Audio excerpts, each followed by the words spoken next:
This is Attorney Elliot Schlissel. Today I'm going to talk to you about the widespread use by CPS and ACS of bringing actions to remove children when one of the parents have been the subject of domestic violence. In my opinion, this is a terrible injustice. The overuse of removing children from homes by CPS and ACS workers have made significant portions of the population reluctant to seek help in situations where a woman finds herself in a domestic violence situation. Mandated reporters, such as teachers, psychologists, psychiatrists, social workers, nurses, doctors, and police officers, feel they have to report any possible instances to CPS or ACS of domestic violence. CPS and ACS believe children should not be forced to live in a home where there is domestic violence. The victims of domestic violence should not be punished twice. They should not be punished as a person being abused by the perpetrator of domestic violence and then further punished and abused by CPS and ACS agencies who are supposed to be protecting them and their children. Unfortunately, mandated reporters cause a lot of these problems. Both ACS and CPS have no authority to take any legal action against the perpetrators of domestic violence.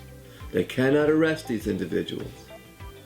CPS and ACS are social service agencies. They often take no action at all in cases where the perpetrators are getting away with domestic violence. In these situations, mothers usually are the victims of domestic violence. They go to the police and seek protection against the individuals harassing or bothering them.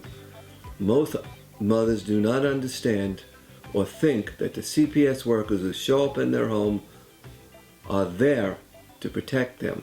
They are not there to protect the mothers. They're there only to protect the children from being exposed to domestic violence situations.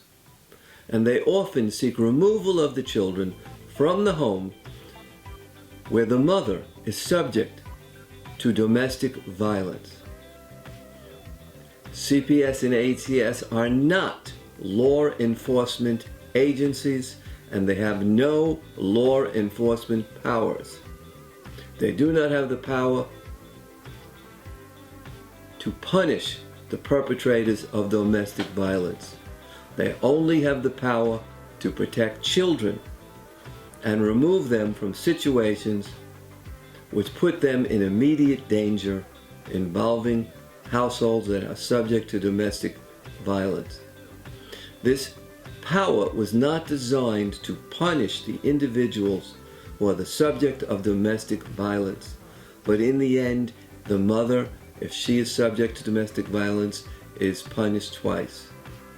Since CPS and ACS have no law enforcement powers, they take no action against perpetrators of domestic violence. They simply remove the children from the household. This is Attorney Elliot Schlissel signing off.